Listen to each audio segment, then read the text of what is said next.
Hello guys, welcome back to the channel Shiv Shakti part 777। And मैं बहुत देर बाद वीडियो बना रही हूँ।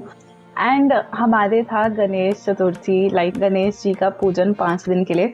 अगर आपको याद होगा, मैंने लास्ट वीडियो में बताया था जहाँ पे मैंने गणेश चतुर्थी के बारे में सब कुछ एक्सप्लेन किया था। 2 पार्ट्स में वीडियो आई थी। तो उसमें मैंने बताया था कि मैं इस बार कुछ प्लान कर रही हूँ। तो ऑब्वियसली मैंने बनाए थे मिट्टी के Ganesh ji. Obviously not from scratch, ऐसे वो सांचा आया था, बट हाँ खुद हाथ से ही पूरा ऐसे गूंद के मिक्स करके सब कुछ वो दबा के बनाया था। एंड हमने 5 डेज का प्रॉपर, जैसे होता है ना, मैंने बताया था आपको, रिचुअल्स करके आरती भोग पंडित जी बुला के सब कुछ किया। And it was such a fun and very nice experience. And बहुत ज़्यादा पॉजिटिविटी फील हो गई थी। एंड उसके बाद थोड़ा सा ऐसे बैक टू नॉर्मल आने में, बैक टू नॉर्मल लाइफ आने में बहुत टाइम लगा हमें। So here I am back with another video, as you can see from the title and the thumbnail, that it is all about Pitra Paksh, which has already started. Pitra Paksh started on 7th of September. It is till 21st of September. अब हम without any further delay start करते हैं with this topic, जिसका भी I think 2 parts में बनेगा। I'm not sure because I have a lot to share and I want everyone to watch this video, चाहे आप जेंजी हो, चाहे आप कोई भी एज के हो, because this is something that only we think हमारे पेरेंट्स को पता होना चाहिए, बिकॉज उन्होंने अपने एंसेस्टर्स का रिचुअल करना है। बट ऐसा नहीं है, आगे आपकी भी बारी आएगी। And if you are watching this video, probably I think you are spiritual person, and even if you are not, I think you should do these rituals and you will know why you need to do these rituals. So without any further delay, let's get started with the video. So let's start with the word पितृ पक्ष। इसका मतलब क्या है? इसका मतलब है basically जो हम पितृ हैं, मतलब हमारे एंसेस्टर्स हैं, ये उनके लिए 15 डेज का टाइम होता है। And this is as per the Hindu calendar. And इस 15 दिन में आपके जितने भी जैसे एंसेस्टर्स हैं जिनकी डेथ हो गई है, उनको रिमेंबर किया जाता है। मतलब इट कैन बी एनीवन जिसकी अनटाइमली डेथ हो, it can be someone younger in your family also, जैसे किसी बच्चे की डेथ हो गई या फिर सडन डेथ हो गई। इसमें सब कुछ आता है जो आपकी फैमिली के जिनकी डेथ हो चुकी है ऑलरेडी। तो अब ये क्यों हर साल ये 15 डेज क्यों आते हैं, अब उसके बारे में हम बात करते हैं। तो this is basically to remember them. और हम उनको रिमेंबर क्यों करते हैं? बिकॉज आज जो हम हैं, हमारी लाइफ्स, हमारी मदर फादर, हम जो आज आपको एंसेस्ट्रल ब्लेसिंग्स मिली हुई हैं, भी इन फॉर्म ऑफ मटीरियलिज्म या स्पिरिचुअलिज्म, सब कुछ आपके एंसेस्टर्स की वजह से ही है। But it is not just the case कि सिर्फ अच्छी चीज़ें हैं, बुरी चीज़ें भी मिलती हैं आपको, कुछ आपके कर्म भी होते हैं, जो हम आगे डिटेल में बात करेंगे। एनी हाउ, तो बेसिकली ये 15 दिन जो होते हैं, इसमें आप अपने एंसेस्टर्स को याद करते हो, उनको काइंड ऑफ कनेक्ट कर सकते हो। जैसे मैंने अपनी हर वीडियो में बोला है, जैसे पहले सावन आया, फिर गणेश चतुर्थी थी, एंड नाउ इज पितृपक्ष, जहाँ पे this is the best time to connect with your पितरास, मतलब एंसेस्टर्स से। और ये हर साल 15 डेज आते हैं जहाँ पे आपको एक मौका मिलता है कि आप अपने एंसेस्टर्स को खुश कर सको। बिकॉज कई बार क्या होता है, आपने देखा होगा, हम लोग अपने पेरेंट्स को अननोइंगली नोइंगली दुख बहुत देते हैं। दुख एज इन मैं आपको एग्जाम्पल देती हूँ। मेरे दिमाग में जो सबसे बड़ा एग्जाम्पल आता है, दैट इज़ जो बच्चे अपने पेरेंट्स को ओल्ड एज होम में छोड़ देते हैं, ऐसी ऐसी चीज़ें करते हैं, तो वो भी एक काइंड ऑफ दुख पहुंचा रहे हो आप उनको। तो बहुत सारी चीज़ें होती हैं पितृपक्ष के टाइम पे। कुछ ऐसा होता है कि आपको हर साल, ऐसा नहीं कि एक बार उनकी डेथ होगी तो आपने एक बार ही उनका जो भी श्राद्ध हो गया, पिंडदान हो गया, जो भी है वो कर लिया है, दैट्स ओवर। नहीं, आपको उनको सेलिब्रेट करने का, उनको याद करने का, उनको ग्रैटिट्यूड शो करने का ये टाइम मिलता है हर साल। And it is not just कि आपने एक बार ही कर दिया, डेथ के बाद हो गया, आपको हर साल करना होता है। तो इनकी बेसिकली जो भी डेथ का डे होता है आपके एंसेस्टर का, वो जो भी तिथि फॉल करती है इन 15 दिन में, उस टाइम आप उस दिन उनका श्राद्ध मनाया जाता है। जैसे हमारे घर पे होता है, what ever I have seen, कि उनका फेवरेट खाना बनता है। मुझे अपना दादा दादी का पता है, so I can tell you, उनका फेवरेट खाना बनता है, खीर बनती है, आलू कद्दू पूरी, एंड उनका फेवरेट कोई कपड़ा डोनेट किया जाता है टू पंडित जी। एंड इसमें बहुत महत्वपूर्ण होता है कि आप काउस को, डॉग्स को, चींटियों को, और what else am I forgetting, मतलब ऐसे 4-5 चीज़ें होती हैं। उन लोगों को ज़्यादा हम फोकस करते हैं इस टाइम पे फीड करने के लिए। ओके, ब्राह्मण्स हो गए, काउस हो गई, चींटियाँ हो गई, डॉग्स हो गए, काउज हो गई, एक और था, एनीवेज वो हम बाद में कवर कर लेंगे। उन सबको फीड करने पे, खाना खिलाने पे ज़्यादा फोकस होता है, बिकॉज माना जाता है कि जो हमारे एंसेस्टर्स हैं वो इस रूप में आते हैं हमारे पास और हम इस वक्त उन्हें फीड करते हैं, और ऐसा समझ सकते हो आप कि आप एंसेस्टर्स को ही फीड कर रहे हो। क्रोज बहुत इंपॉर्टेंट रोल प्ले करते हैं, क्रोज को भी फीड किया जाता है इस दौरान, और काउस को करा जाता है, डॉग्स को किया जाता है, चींटियों को भी, मतलब हर टाइप के एनिमल्स, बट ये 5 मेन गिने जाते हैं। तो हमारे जितना होता है मैं आपको बताती हूँ। तो इसमें पहले तो होता है एक श्राद्ध। श्राद्ध होता है जिसमें जो दिन है, मैंने बताया तिथि के अकॉर्डिंग हिंदू कैलेंडर में जिस दिन आपके एंसेस्टर की डेथ हुई है उस दिन, वो वाली तिथि जो ये इन 15 दिन में फॉल करती है, उस दिन आप उनका श्राद्ध करते हो। उनका जैसे मैंने बताया विदाउट अनियन गार्लिक खाना बनता है, आप उनको डोनेट कर सकते हो ब्राह्मण्स को। और उसके अलावा हम जो करते हैं, हम जो भी पूरी सब्ज़ी और वो खीर सब कुछ जो बनाते हैं वो हम एक एक पूरी उसके लिए भी निकालते हैं, with sabzi and kheer, for 1 for dog, 1 for cow, 1 for crow, 1 for और क्या है, मतलब जो मैंने आपको अभी बताया 4-5 उनके लिए अलग अलग से निकलती है। तो ये हम अपनी दादा दादी के लिए करते हैं। और move to the next part जिसमें हम कुछ वर्ड्स डिस्कस करेंगे जो कि हम सुनते रहते हैं वेरी ऑफन, दैट इज श्राद्ध, पिंडदान एंड तर्पण। तो श्राद्ध इज़ बेसिकली वो दिन जिस दिन हम जैसे मैंने बताया श्राद्ध मनाते हैं अपने एंसेस्टर्स का, तो उस दिन हम उनका स्पेशल खाना बनाते हैं, जैसा है टोली जो ना उनका फेवरेट फूड उनको याद करते हुए। एंड फिर tarpan is basically offering water to your ancestors. और जैसे मैंने बताया हम काउज, डॉग्स, क्रोज और जो भी हैं पुअर, इन सबको हम एज अ अपने एंसेस्टर्स मानते हैं इस ड्यूरेशन में। और वैसे भी इन जनरली तभी हम ये गुड डीड्स करने को कहते हैं कि आपके एंसेस्टर्स खुश होते हैं, बिकॉज काफ़ी लोगों को लाइक आई थिंक 90% लोगों को ये दोष भी लगता है, पितृदोष। तो उसकी शांति के लिए भी काफ़ी लोग पूजाएं कराते हैं। बट ये जो मैं बता रही हूँ वो जनरली सब लोग ही करते हैं अपने, और करना चाहिए। अगर आप नहीं करते तो आपको करना चाहिए। और अगर आपको नहीं पता कि कौन सी तिथि वाले दिन फॉल करते हैं आपके एंसेस्टर्स का डेथ एनिवर्सरी, तो आप अमावस्या जो कि लास्ट डे होता है उस दिन आप एक साथ ही डोनेट कर सकते हो उनके नाम का। चाहे आप सूखा डोनेट करो, मतलब सिर्फ जैसे आटा, चीनी एंड ऑल दोज थिंग्स, या फिर आप कुक करके भी दे सकते हो। तो अमावस्या का जो है सबसे ज़्यादा इम्पोर्टेंट सिग्निफिकेंस होता है इन 15 दिनों में। इसलिए आपने देखा होगा वैसे भी एज अ रेमेडी सबको बोला जाता है all through the year, not just Pitrupaksha but all through the year बोला जाता है कि अच्छे आपको अमावस्या को ज़रूर कुछ डोनेट करना चाहिए to the poor, to the needy, to the animals and etcetera etcetera. And एक चीज़ आती है पिंडदान। पिंडदान में बेसिकली आप राइस के बॉल्स बनाते हो, बीच में ब्लैक सेसमे होता है और साथ में होता है बार्ले। तो इन तीनों चीज़ों को मिक्स करके स्पेसिफिकली ये डोनेट की जाती है, इनकी पूजा होती है। हम एंसेस्टर्स को ये ऑफरिंग देते हैं, लाइक ये प्रॉपर जो मैं आपको बता रही हूँ, पिंडदान हो गया, तर्पण हो गया, या खाना बना के देना हो, ये सब आप बेटर होगा अपने पंडित जी जो भी हैं उनसे हेल्प लेके, उनसे पूछ के मंत्रास चैंट होते हैं ताकि हमारे एंसेस्टर्स उसको एक्सेप्ट कर सकें। और जो मैंने बताया वो आप जनरली भी इसे फीड कर रहे हो, जैसे स्ट्रीट पे जा रहे हो, डॉग मिल गया या कुछ उसको खिला रहे हो, वो भी एक अच्छी चीज़ है। बट जैसे इस टाइम पे स्पेसिफिकली आई वुड सजेस्ट कि आप अपने पंडित जी से पूछ के और उनसे हेल्प लेके जब भी उनको डोनेट करते हो उस दिन खाना, तो उनसे पूछ के ही करो सब कुछ। तो इसके अंदर ये स्पेसिफिक चीज़ें हैं जिसको माना गया है कि बहुत ज़्यादा इम्पॉर्टेंस है, जो कि उनको डोनेट की जाती हैं। फॉर एग्ज़ाम्पल जितना I know there are different places in India, specifically आप कोई भी ज्योतिर्लिंग में जाओगे वहाँ पे ऐसे दोषों के लिए स्पेसिफिकली पूजा होती है। And I was just reading the other day Trimbakeshwar, जो कि मैं 55 में गई थी, मुझे इतना होश भी नहीं है, तो आई वेंट देयर और वहाँ पे भी पूजा होती है। और वहाँ पे स्पेसिफिकली 3 दिन की रिचुअल्स पूजा होती है जिसमें ये सारे जो दोष हैं, पितृदोष और काल सर्प दोष, ये सब 3-4 दिन की पूजा होती है। तो ये कुछ स्पेसिफिक एरियाज़ हैं। और हरिद्वार, अगर आप नॉर्थ में रह रहे हो, हरिद्वार में नियर आई थिंक मुझे like I have been to that place 2 या 3 बारी, एंड हमने भी लाइक पूजा करवाई थी एंड ऑल, तो I know that place.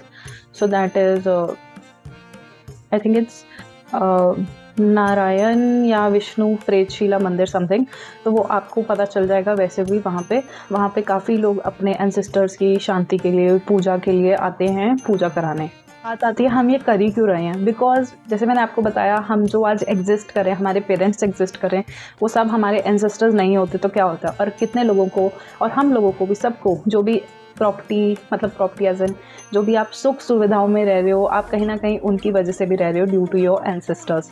So it is a way of gratitude, remembering them. और अगर आपसे कोई गलती हुई, आपने उनको दुख पहुंचाया, it is also a way to ask for forgiveness from them. कि यस, जो आपके फैमिली मेम्बर्स एल्डर्स श्राद्ध कर रहे हैं वो तो करें, बट आप अपने लेवल पे भी थोड़ा डोनेट करो, स्पेशली फूड डोनेट करो। इसके पीछे भी एक स्टोरी है which I am going to share. So let me share this story with you. कि मैं भी सोच रही थी कि पितृपक्ष जो भी है, इसके पीछे ज़रूर कोई स्टोरी होगी, and I love to share stories and read it. तो लेट मी टेल यू, जो महाभारत में कर्ण था, जब वो उसकी डेथ होने के बाद वो पितृलोक में गया, तो उसको खाने में खाना नहीं मिला, उसको सोना चांदी मिला। तो उसने पूछा यमराज से, ऐसा क्यों है? वो कहते, तुमने हमेशा अपने पितरों को सिर्फ सोना चांदी चढ़ाया है, तो तुम्हें खाने में भी वही मिलेगा जो तुम चढ़ा रहे हो।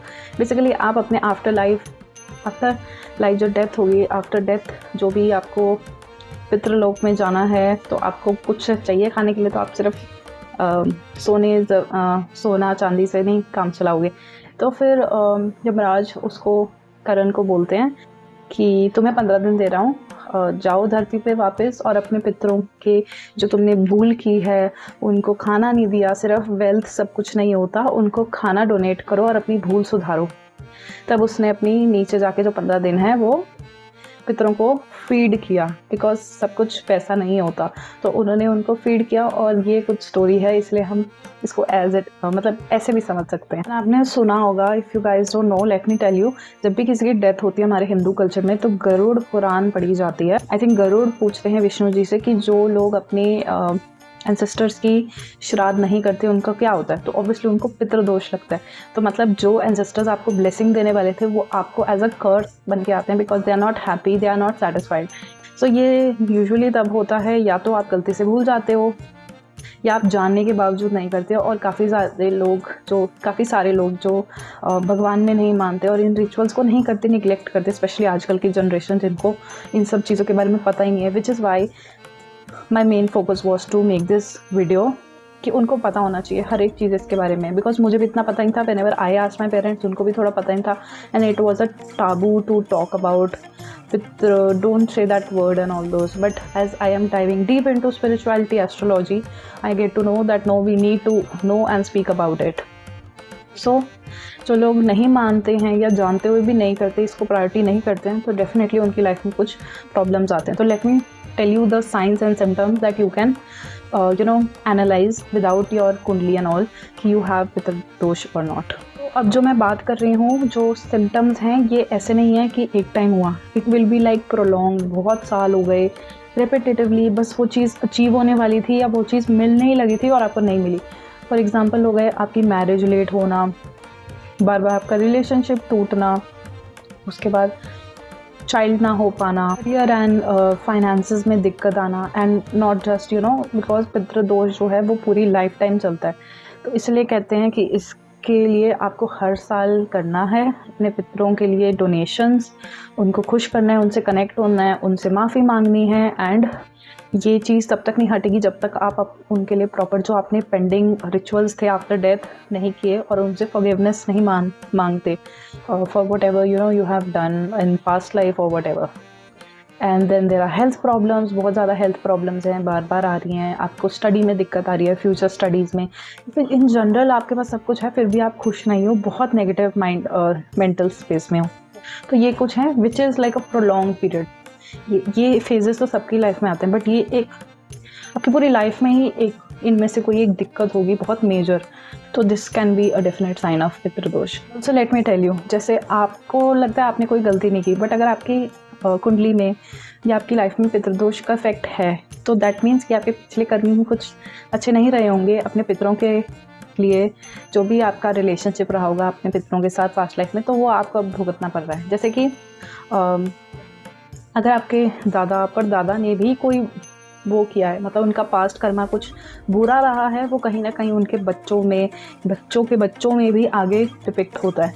तो आपकी कुंडली में है तो आपने तो डेफिनेटली कुछ किया है, बट उनसे भी रिलेटेड है। So I hope you are getting my point. ये है कि श्राद्ध किसको करना चाहिए। यूजुअली जो एल्डेस्ट सन होता है, या फिर सन नहीं है तो डॉटर होती है, या फिर एल्डेस्ट नहीं है या वो नहीं मानते या नहीं करते, तो कोई भी फैमिली में से ये रिचुअल कर सकता है of shraddh during the Pitrupaksha. Let me tell you the major causes of Pitrupaksha क्यों होते हैं। जैसे मैंने आपको बताया कि जो आपके एंसेस्टर्स हैं उन्होंने कोई गलती की होगी और उनकी कोई अनफुलफिल्ड ड्यूटीज़ होंगी, मतलब उन्होंने कुछ काम करना था पर वो रह गया, तो वो आपके फादर, आपकी मदर और आपके मतलब बच्चे और आपके आगे बच्चे, उन सब में कैरी फॉरवर्ड होगा। आपने सुना होगा जनरेशनल कर्स ब्रेक करना। जनरेशनल कर्स का मतलब ये है जनरेशन से कर्स आ रहा है, that is definitely because of Pitrupaksha. Ancestors, कोई एंसेस्टर्स होंगे जिनने कोई गलती की होगी जिस वजह से वो आगे कैरी फॉरवर्ड हो रहा है। जब तक कोई एक बंदा उस फैमिली में वो जनरेशनल कर्स ब्रेक नहीं करता, वो आगे चलता रहेगा, वो प्रॉब्लम आती रहेगी। फॉर एग्जांपल आपने सुना होगा किसी की फैमिली में बच्चे नहीं होते, या फिर शादी नहीं होती, या शादी नहीं टिकती, व्हाटएवर। तो अगर वो रीअकरिंग है, हर उनकी जनरेशन में चलता आ रहा है, तो दैट इज़ डेफिनेटली कि वो कुछ किसी को ब्रेक करना पड़ेगा। Something they have done mistake जो तुम्हें अब करेक्ट करना पड़ेगा। बताया कि एंसेस्टर्स का कर्स लग सकता है। जैसे मैंने आपको सबसे अच्छा एग्जांपल दिया, जो लोग अपने पेरेंट्स को ओल्ड एज होम में भेज देते हैं या फिर उन्हें बहुत ज़्यादा मिसट्रीट करते हैं, तो वो एक कर्स है। अगर आप आज कर रहे हो तो आपको इस लाइफ में या अगली लाइफ में ज़रूर मिलेगा उसका फल एज पितृ दोष। एंड अगर आपने मतलब आई hope you got my point, तो आप पिछले जन्म में किया तो आपको इस समय वो चीज़ भुगतनी पड़ रही होगी। देन देर इज़, अगर आप नेगेटिव डीड्स रखते हो, मतलब नेगेटिव सोचते हो, नेगेटिव कर रहे हो किसी और के लिए, वो भी पितृ दोष में ही आएगा, क्योंकि आप आगे अपनी जनरेशन में भी वो कैरी फॉरवर्ड नेगेटिव कर्मा लेके जा रहे हो, उनके लिए भी, सिर्फ अपना नहीं दूसरों का भी आप गड़बड़ कर रहे हो। आते हैं इसकी रेमेडीज़ पे। अब हमें इसको सॉल्व कैसे करना है। मैंने तो आपको थोड़ा बहुत ब्रीफ दे दिया था। आप डोनेट कर सकते हो, आप श्राद्ध कर सकते हो, आप कुछ पुअर को, काउज को, डॉग्स को, नीडी को, ब्राह्मण्स को, सबको खाना दे सकते हो। अपने एंसेस्टर्स को याद करके उनसे सॉरी बोल सकते हो for what ever you have done. And ये जगह जैसे मैंने आपको बताया, हरिद्वार हो गया, त्र्यंबकेश्वर हो गया, और गया, प्रयागराज, ये सब जगह पे स्पेशली टेम्पल्स में स्पेशली पंडित पूजा ही करते हैं ये डेडिकेटेडली 15-20 दिन, और वैसे भी पूरा साल होता है। तो आप यहाँ पे ज़रूर जा सकते हैं गंगा स्नान करने के लिए। अगर आपको कुछ पिंडदान देना है तो आप वहाँ जाके डेडिकेटेड पूजा करा सकते हो, बिकॉज वो जो एरियाज़ हैं वो सेक्रेट एरियाज़ हैं, स्पेशली डिज़ाइंड फॉर दिस। तो आप वहाँ जाके कराओगे तो और भी बेटर होगा। अगर आप ये सब नहीं कर सकते बाय चांस, तो आपको करना चाहिए अमावस्या के दिन दान as per your capacity, but make sure कि आप मस्टर्ड ऑयल, सरसों का तेल, काले तिल, ब्लैक सेसमे और जो भी आपका मन करे उसके अलावा वो आप ज़रूर डोनेट कीजिए, और अपने पितरों को याद करके पंडित जी से ज़रूर उनसे मंत्र चैंटिंग करवाएं कि हमें हमारे पितरों के लिए ये है। तो एटलीस्ट आप इतना तो कर ही सकते हो। इसके अलावा आप महामृत्युंजय का जाप कर सकते हो। महामृत्युंजय मंत्र बहुत ज़्यादा डेथ से रिलेटेड है, एंड एंसेस्टर्स के जो भी पितृ दोष हैं उससे आपको प्रोटेक्ट करेगा। महामृत्युंजय मंत्र आप सुन भी सकते हैं अगर आप चैंट नहीं कर सकते, but it's better to chant. बोलियो आप ये तीर्थ स्थल पे जाके अपना पूजाज करवा सकते हो। और स्पेसिफिकली अगर आपको पता है कि आपको पितृदोष है तो आप उसकी निवारण पूजा करा सकते हो, जो आपको पंडित जी बताते हैं, जो कि काफ़ी डेडिकेटिवली होती है, कि आपका पूरा चार्ट देखते हैं। Usually what I would suggest is कि आपको इस टाइम पे विष्णु जी और शिव जी दोनों की पूजा करनी चाहिए, because they will help you in taking, मतलब उनसे प्रोटेक्ट करेंगे जो भी आपके पितृदोष हैं। एंड एक जनरल रेमेडी जो मैं आपको बताऊंगी, दैट इज़ सैटरडे को आपको ज़रूर मस्टर्ड ऑयल, ब्लैक सेसमे, ये सब आप या तो डोनेट कर सकते हो, और पीपल के पेड़ को या तो आप प्लांट करो, या पीपल के पेड़ के नीचे आप ये मस्टर्ड और सेसमे वाला दिया जलाओ, which is kind of people का पेड़ जो है उसको माना जाता है कि वो एंसेस्टर्स उसमें रिजाइड करते हैं हमारे, तो वो ज़रूर आप कर सकते हो। और इस दिन तो करना ही है अमावस्या के दिन, ये 15 दिन भी ज़रूर करने की कोशिश करना। एंड ओवरऑल इन जनरल भी आप एवरी सैटरडे या डेली भी कर सकते हो all through the year. Last but not the least is actually keeping a fast on the अमावस्या। और इस बार तो सोलर एक्लिप्स भी लगा हुआ है, though it is not visible in India. उसकी बात हम अगले वीडियो में करेंगे। So this video is going to be very long, तो अगला वीडियो इस वीडियो की कॉन्टीन्यूटी में होगा, तो please don't forget to check that out. तो yes, the best remedy is obviously आप डोनेट तो करोगे अमावस्या वाले दिन। अगर आप एक ही दिन डेडिकेटिवली करना चाहते हो तो फास्ट रखो, no onion garlic, no alcohol, no non vegetarian food, have just sattvik bhojan. आप जाके प्रेयर्स ऑफर कर सकते हो, आप तर्पण करोगे मतलब वाटर और फूड दे सकते हो, कुक्ड भी दे सकते हो other than the sukha that you want to donate. Peepal पेड़ के नीचे मस्टर्ड एंड तिल का दिया जलाएं, जो कि आपको कनेक्ट कराएंगे एंसेस्टर से। उन्हें रिमेंबर करो और उनको थैंक यू बोलो और माफ़ी भी मांगो।